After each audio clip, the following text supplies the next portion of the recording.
Yeleru reservoir కు పెద్ద మొత్తంలో వరద వచ్చినా ప్రాణ నష్టం జరగలేదంటే ప్రభుత్వ అప్రమత్తతే కారణమన్నారు ఏపీ జలవనరుల మంత్రి నిమ్మల రామానాయుడు. 114 చోట్ల కట్ట బలహీనతలు గుర్తించి పటిష్టం చేసి ఆస్తి నష్టాన్ని తగ్గించామన్నారు. ఏలేరు రిజర్వాయర్ గురించి మాట్లాడే స్థాయి జగన్ కు లేదన్నారు. జగన్ సీఎంగా ఉన్న సమయంలో నిర్లక్ష్యంగా ఉండటం వల్లే అన్నమయ్య డ్యాం కొట్టుకుపోయిందన్నారు. జగన్ విధ్వంసానికి ఏలేరు రిజర్వాయర్ కూడా బలైందన్నారు. 2007లో వైఎస్ఆర్ పరిపాలన అనుమతులు ఇచ్చినప్పటికీ ఒక్క రూపాయి కూడా ఖర్చు చేయలేదన్నారు. 2014-19 మధ్య అప్పటి టీడీపీ సర్కార్ ఏలేరు ఆధునీకరణకు 93 కోట్లు ఖర్చు చేసిందన్నారు. 2019-24 మధ్య ఏలేరు రిజర్వాయర్ కోసం జగన్ ఎంత ఖర్చు చేశారో చెప్పగలరా అంటూ నిమ్మల ప్రశ్నించారు.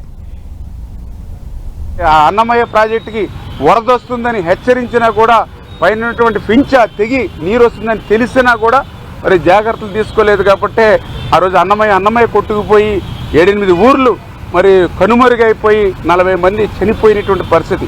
అదే రకమైనటువంటి పరిస్థితి ఏలేరులో రిజర్వాయర్లో రాకుండా ఈవేళ ఇంత పర్ఫెక్ట్గా ఫ్లడ్ మేనేజ్మెంట్ చేసి ఈవేళ ప్రాణ నష్టాన్ని లేకుండా చేసి ఆస్తి నష్టాన్ని కొంతమేర తగ్గిస్తే ఒక ప్రతిపక్ష నాయకుడిగా ప్రతిపక్ష హోదా కూడా ఆయనకు ఇవ్వలేదు.